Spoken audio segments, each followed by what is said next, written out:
All right, thank you, and welcome everyone. Good morning and welcome to the California Energy Commission, also known as the CEC's Benchmarking Informational Webinar. Today we will discuss the California Building Energy Use Disclosure and Public Benchmarking Program mandated under Assembly Bill 802 of 2015, otherwise known as the Building Energy Benchmarking Program, or Benchmarking Program for short. Next slide, please. All right. My name is Brent Kelsey. I am the supervisor of the Building Performance and Metrics Unit at the CEC.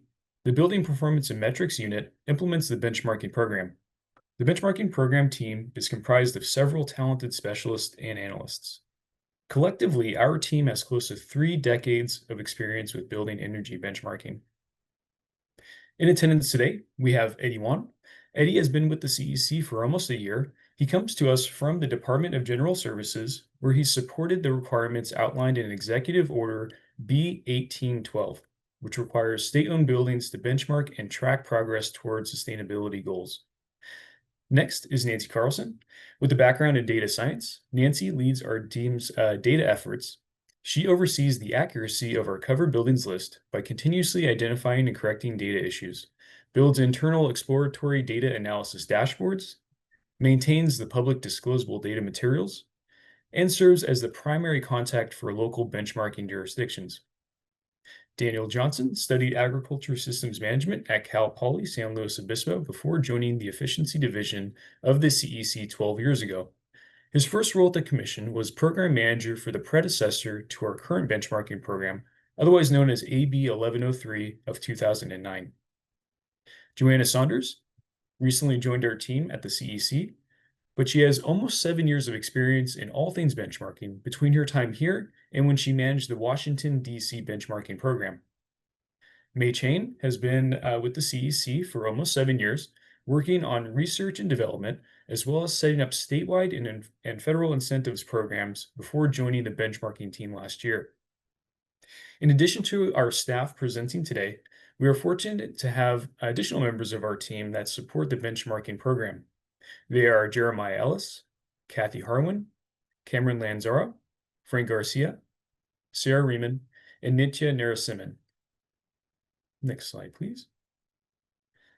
Today's webinar will be recorded and posted to our website. If you have any questions during the presentation, please use the Zoom Q&A feature. We will answer as many questions as we can during the presentation, but if we run out of time or need additional time to research your question, our program staff will contact you after the presentation. The answers to the questions will also be available on our website. Please include your name and professional affiliation, if any, in the Q&A box. You will also have an opportunity to ask live questions after we have completed our presentation today. We will provide directions for asking live questions at the end of the presentation. Also, at the end of the presentation, we will provide a link to a survey so that you can provide input and feedback on today's presentation.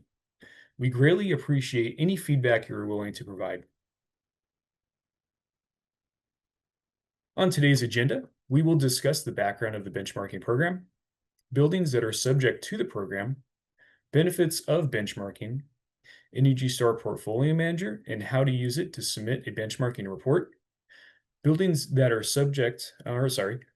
exempt from the benchmarking program with information on how to apply for an exemption, an overview of the disclosure materials, including the interactive analysis dashboard and the associated downloadable datasets. Then we'll transition to doing a live Q&A and finally have some closing remarks. Okay, so what is a building energy benchmarking? So the first step to saving energy at your building is the benchmark. That is to measure and compare your building's energy to similar buildings, past consumption, or a reference performance level. Benchmarking turns the information on your utility bill into knowledge that you can act on. So, what buildings are subject to report and when did mandatory report begin? Not all buildings in the state are subject to the California benchmarking program. Buildings subject to the program are those that have more than 50,000 square feet of gross floor area and campuses of buildings that, when combined, have more than 50,000 square feet of gross floor area and share at least one energy meter. So when did mandatory reporting begin, and when is the annual deadline? Mandatory reporting for buildings without residential utility counts began in 2018, and buildings with residential utility counts were required to report starting in 2019. Benchmarking and submitting a report to the CEC is an annual requirement. The due date for submitting reports is June 1 of each year. Now, to speak a little bit about the benefits of benchmarking, I'm going to hand it over to Joanna Saunders. Thank you, Bren. Hi, everyone. Thank you for joining. My name is Joanna Saunders, and I'm a program specialist here at the CEC. And I'm going to just talk a little bit about some of the benefits of energy benchmarking. Next slide.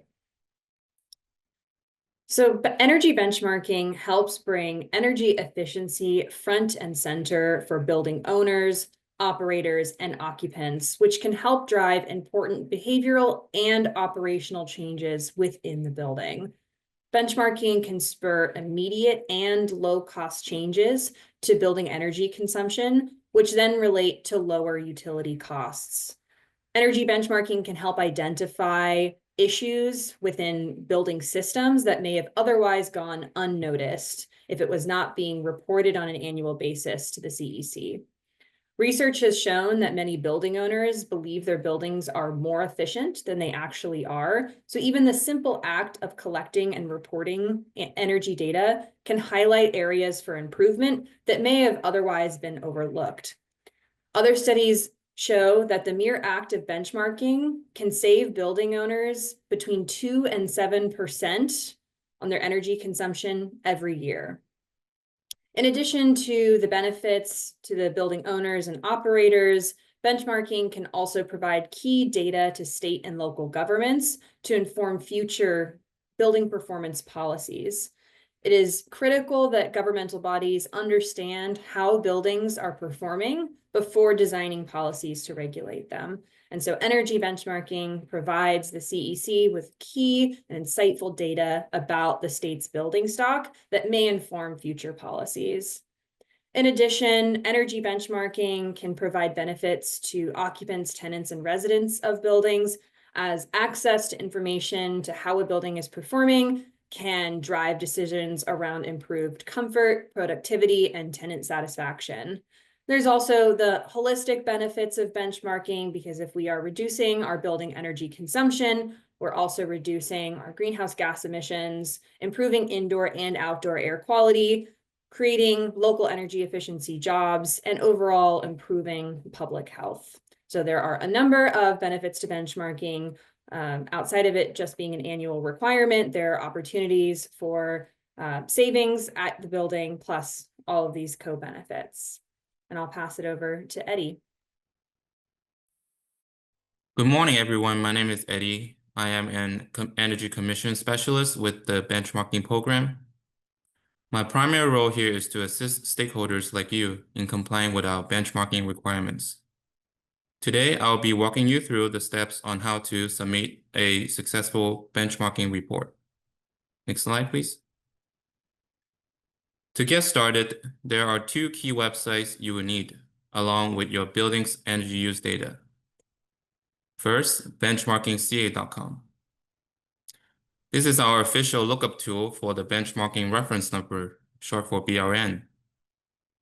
If you're submitting a report for the first time, you need this website to find your BRN by address.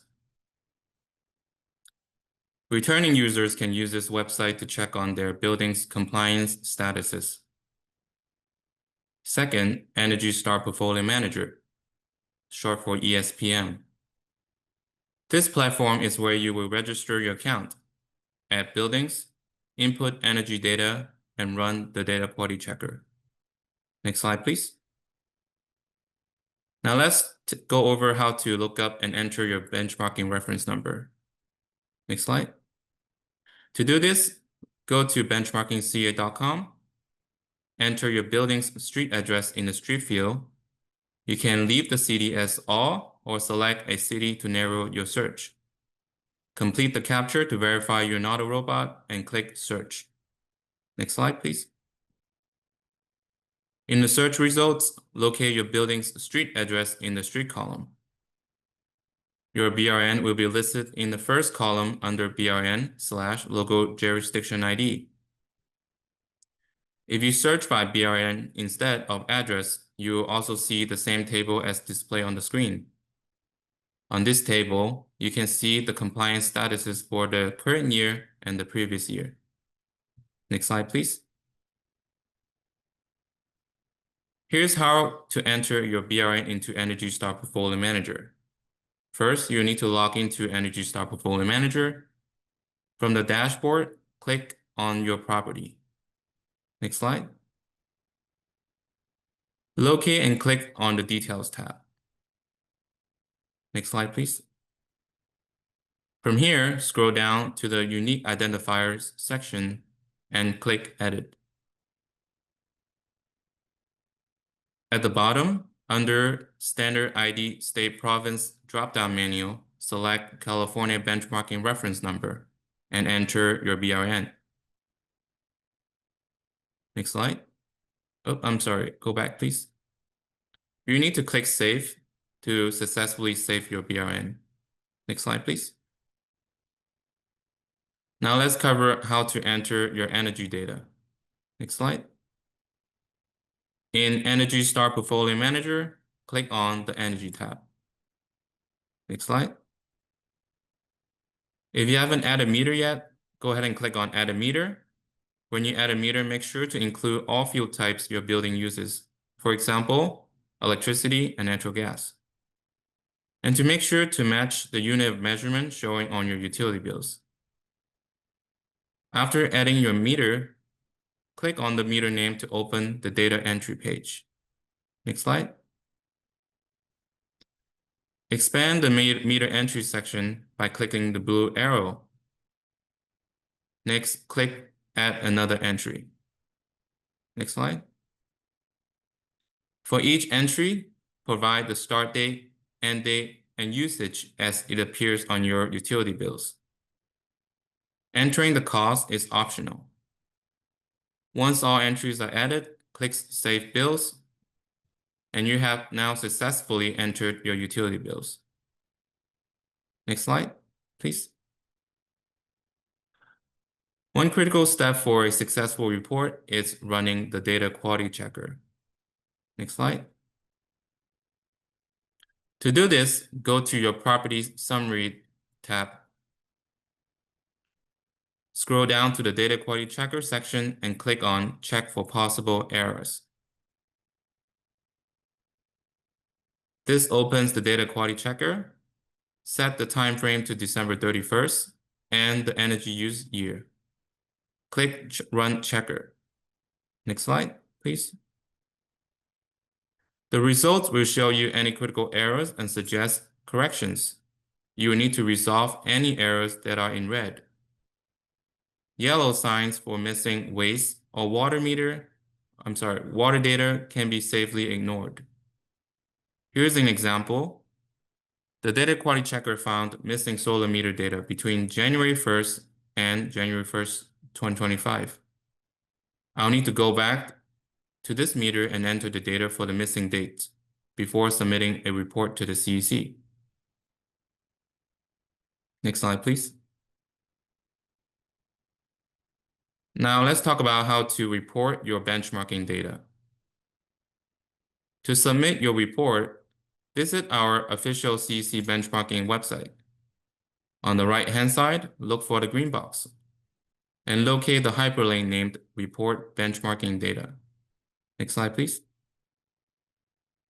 When the page opens, scroll down to the accordion sections and select the reporting link for the appropriate reporting year. Next slide. You'll be asked to log in if you haven't logged in. But if you are logged in, you'll see a page similar to the one displayed on the screen. Simply follow the instructions in this page to complete your submission. Next slide, please. Let's quickly recap the steps for submitting a benchmarking report. First, create an Energy Star Portfolio Manager account. Second, add a property for each required building. Third, look up and add your building's benchmarking reference number. Fourth, Request energy use data from your utilities. And 5, enter the energy use data into Energy Stock Portfolio Manager. Next slide, please. 6, run the data quality checker. 7, correct any critical errors. 8, visit the CEC report benchmarking data page and click the reporting links. 9, complete all steps required in the data request page in ESPM. Next page. Next slide, please. Here are a few tips for a successful report submission. First, run the data quality checker to check for any errors. Correct any critical errors in red and rerun the data quality checker to ensure that your report has no errors. Second, make sure your energy use data covers the full calendar year from January 1st through December 31st. Missing data or partial data will result in errors, and you are required to resubmit to the Energy Commission. Third, make sure your BRN is spelled correctly. Double check for typos and ensure it does not include any spaces.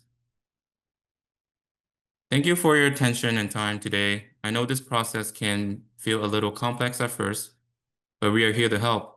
If you have any questions after today's session, our contact information is available at the end of this presentation. Thanks again, and I now turn it over to Daniel, who will talk about exemptions. Thanks, Eddie. Hi, everyone. Thanks for attending today. I'm gonna paste a link here. I've been pasting them in a chat. This is the hyperlink to our annual exemption request form. So we do have about 50,000 or more, I think, of buildings that are part of our covered buildings list, but there is different instances where a building may be exempt. Permanent is kind of rare, but most of the time it's an annual exemption. So that means that you would need to refile every year. So I'm going to go over this process with you. Next slide, please. So this is the list of the exemption categories, and I'm going to go through these. You only need to qualify for one of them. And like I said, some are permanent and some you have to resubmit for annually. The top one, obviously, when we made the covered buildings list, there is some buildings that were included that aren't 50,000 square feet or 50,001 square feet or larger. I just want to make that distinction that it's 50,001 or larger. So if there's any building like that, that would obviously be permanently exempt. We wouldn't want that in the building list. Just some cases that we see would be like a shopping center, you know, where there might be one large building that would need to comply, but in our system, you know, the other ones may have received notices. So we get those. We also get like apartment complexes where the total square footage might be over 50,000, but no one building shares a meter that would total over 50,000. And so in that case, that would be a permanent exemption as well. Condominium projects, those are also exempt. Since each person is considered a building owner and not a tenant, and that's a permanent exemption. The third bullet here, between 1 and 16 residential utility accounts. And so this number was actually determined by the CEC and with the investor-owned utilities to kind of find where personally identifiable information would be obscured through aggregation. And so that's where that number range came from. And that again is for multifamily, not for commercial. We have also like did not have a certificate of occupancy, so a vacant building or a new building that hasn't been occupied yet. It needs to have at least 6 months of data for the calendar year. So that means that it would need to be occupied before July 1. And that would be not exempt, then it would need to report. But after July 1, it would get an annual exemption. Demolition, same thing. If we can't get 6 months at least of data before it's demolished, then it would be exempt as well. The address, though, however, will obviously there's probably a building that's going to return, so that would just be an annual exemption. The big one that we have mostly here in California would be manufacturing. A lot of these buildings are, it wouldn't make sense to benchmark them because the internal processes could be, very very energy intensive. And so we require at least 50% or more of the gross floor area needs to be dedicated to manufacturing or like a controlled laboratory environment. So that would, we need to see like a floor plan or something like that would be very helpful. And with these are annual exemptions. So annual, you would have to reapply every year just because in the future, the building may have some other different use type. And so that's why it's annual. The other one we're going to go over in the next slide, the CEC has approved some local benchmarking ordinances, and if you're under those programs, you don't have to report to us. And so if you happen to have been pulled into our program, that would be eligible for an exemption. You would only need to report to that local ordinance. Lastly, we have some rare cases where it would be like a federal building, tribal lands, or if a building owner wishes to keep their energy use secret through the trade secret, that would require like our executive director approval, but we do have a process for that. Next slide, please. So the link that I posted earlier will take you to this online form. Pretty much you're filling out some contact information. You're going to need to know your benchmarking reference number. So the earlier links for benchmarkingca.com, that's where you would find that. Then on the right, you'll see there's a bunch of different checkboxes for which category you believe it falls under. Then you're allowed to just give a narrative of like why you think it falls under that category, and you can provide any supporting documentation as well. The more you provide, the quicker we can process. So that's very much appreciated. Next slide, please.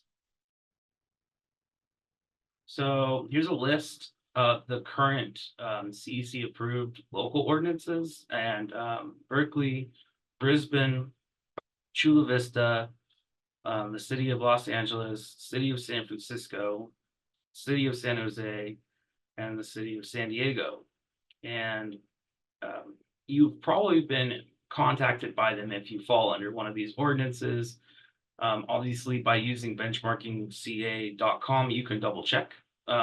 And if you fall under ours or possibly theirs, it's also to note that if you're exempted from one of these ordinances, you might not fall under the exemption of the state. So double check with our exemption categories to make sure. The same goes for if you are in the area of these ordinances, but you haven't been included in their covered buildings list, you would also still be required to report to the Energy Commission until you are added to theirs. So either one. But anyhow, there's also a link down here at the bottom that will take you to a page on the CEC website that has more information about each of those ordinances. Next slide. All right, thank you so much. I'm now going to pass it to Nancy to talk about our public disclosure dashboard. Thanks. Thank you, Daniel. Hello, everyone. My name is Nancy Carlson, and I'm the data lead on the benchmarking team. I will be introducing you to the public disclosure dashboard. Next slide, please. The purpose of the public-facing California benchmarking dashboard is twofold: to publicly disclose all collected energy use data and to inform and inspire large building owners to take steps towards building improvements that will lead to using energy more efficiently and overall cost savings to them. The interactive dashboard provides several filters to pinpoint a specific building type. Comparing the energy efficiency of one building with other similar buildings is an effective tool to inspire transformative change within a building sector. The aggregated results can be viewed in a geospatial map as well as several different data visualizations. Next slide, please. To access the dashboard, go to energy.ca.gov and click on the Programs and Topics tab in the header at the top of the page. Click on the All Programs link option, scroll down on this page to the Buildings Energy Benchmarking Program link. Before clicking away, however, from this page, take a look around. You'll notice several links of other useful information, such as frequently asked questions, helpful tips to improve your energy use. Next slide, please. Once on the Building Energy Benchmarking Program page, scroll down to the Public Disclosure Dashboard header. Here you'll find links to downloadable datasets from past years that we use to build the interactive dashboard, a link to the demonstration video, and a link to the interactive dashboard itself. Click on the gold box titled Public Disclosure Dashboard. Next slide, please. All right, now we're here at the interactive dashboard. So the dashboard is made up of 3 functions: filters, geospatial location of each building, and data visualizations exploring various data analysis. The filters can be applied by the user in any combination. Once selected, the geospatial map and data visualizations will update to that selection. Within the map, it's possible to select any group of buildings using a ledger selection tools. Below the map are 12 pre-selected building types that indicate the color of each building seen on the map. This is a quick way to select a subset of buildings and view the graphical analysis of that group. The data visualizations show an aggregation of various energy measures. The immediate energy use intensity, known as EUI, greenhouse gas emissions normalized by building square feet, and a building's Energy Star score. Above the chart, you'll find a filter to change the EUI chart to a histogram or to a box plot showing the site EUI distribution by building type. Additionally, if you're interested in archival year data, you can filter the median EUI comparison chart by selecting a single year or compare 2 specific years. When you hover over or select one building within the map, it is possible to view more details about that building, such as its location, characteristics, energy use, performance. Information links can be found in the lower left-hand window of the dashboard. Here you will find several links to additional information. Energy Star Portfolio Manager collects and builds the aggregated EUI data and Energy Star scores provided on this dashboard. The methodology behind creating the EUI values can be found using this link. Likewise, a definition of what the Energy Star score is and measures can be found at the Portfolio Manager glossary link. You will also find our phone number and an email link to contact us with any additional questions about the California's benchmarking requirements and best practices. As the interactive dashboard demonstrates, accurate and complete data submissions are critical to performing correct outputs to inform the viewer. While several fields in Energy Star Portfolio Manager are required and generate a warning flag when they are left blank, it is still possible to invert numbers or place values in the wrong order or fields. Please take the time to double check all your fields, including address, zip codes, year built, before you submit your annual report.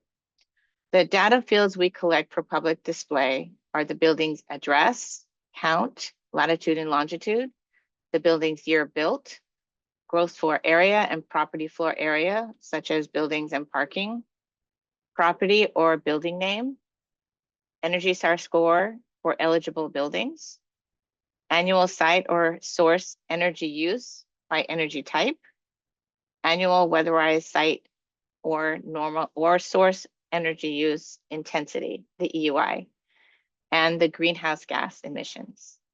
All right, thanks for this. And now I'll hand it over to Brent Kelsey. All right, so we're nearing the end of our presentation. If you'd like to provide feedback on today's presentation, you can use the link in the chat or scan the QR code seen here. Completing the survey is a great opportunity for you to let us know if you felt the presentation was helpful or if you'd be interested in attending additional presentations in the future. This slide contains links to helpful benchmarking program resources. From the events page, with the link in the chat, you'll be able to open this presentation and click on the links you see here. Our program staff are available to assist you through the benchmarking process. You can reach our help desk by using the email address benchmarking@energy.ca.gov or calling our hotline at 855-279-6460.